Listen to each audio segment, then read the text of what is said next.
I'd like to welcome Emma Bassett here of Mercer joining me today. We're going to be talking about the huge changes that we are seeing in organisations, in the workplace these days, in society, and really focus in on people risks, how people are using data and management information, and then also how employers might be maximising opportunities based on these changes that we're seeing. So Emma, I want to show you quite a big question to answer in quite a short time.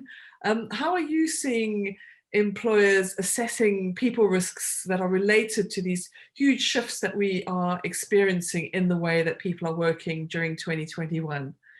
Sure, big question, as you say. So organisations are having to reevaluate their culture.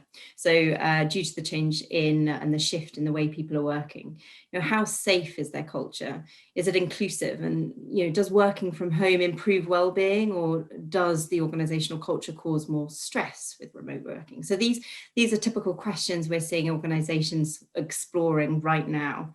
And we're also noticing there are big trends in expanded pools of talent and new policies and funding for working from home, due to those real issues, those well-being issues related to the way people are working in 2021.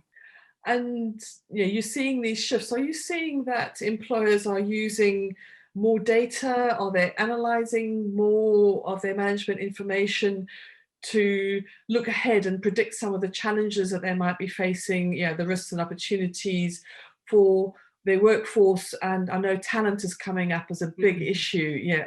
How much are you seeing there, the use of data analytics to predict those challenges? Really interesting one. So talent strategy, as you say, is a main agenda item, and we are seeing a shift in workforce planning and management towards more of a skills-based approach, away from that roles-based approach that was quite traditional.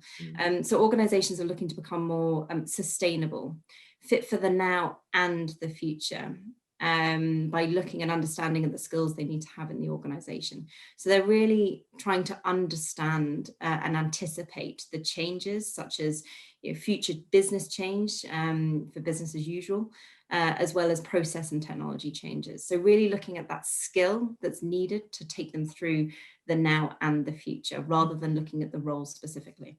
Mm-hmm. Yeah, I'm hearing that too. Much more skills focused these days than the traditional job architecture way of looking at things. And so linked to that, of course, you have reward.